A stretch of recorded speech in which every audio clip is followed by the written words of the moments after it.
रूस और यूक्रेन के बीच चल रहे संघर्ष को लेकर भारत क्या सोचता है, इसे पूरा विश्व सुनना चाहता है। हालांकि भारत ये स्पष्ट कर चुका है कि किसी भी मसले का हल युद्ध से नहीं निकाला जा सकता। इसके लिए जरूरी है कि संवाद को स्थापित किया जाए।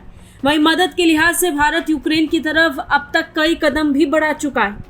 इसी कड़ी में रूस यूक्रेन युद्ध को लेकर भारत की चिंताओं को रेखांकित करते हुए संयुक्त राष्ट्र में भारत के स्थायी मिशन प्रतीक माथुर ने कहा कि भारत यूक्रेन और रूसी संघ के बीच बातचीत के माध्यम से संघर्ष को समाप्त करने के सभी राजनयिक प्रयासों का समर्थन करता है, क्योंकि इसके परिणाम स्वरूप कई लोगों की जान चली गई।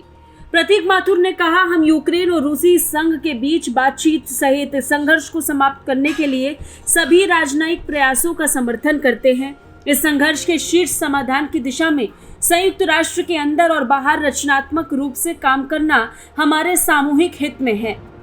India remains deeply concerned over the ongoing situation in Ukraine. The conflict has resulted in loss of lives and countless miseries for its people, particularly for women, children, and the elderly, with millions becoming homeless and forced to take shelter in neighboring countries. We believe that no solution can be arrived at the cost of innocent lives.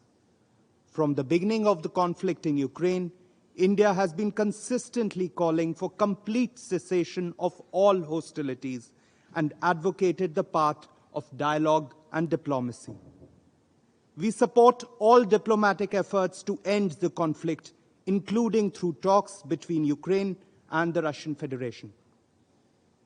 It is in our collective interest to work constructively, both inside the United Nations and outside, towards seeking an early resolution to this conflict.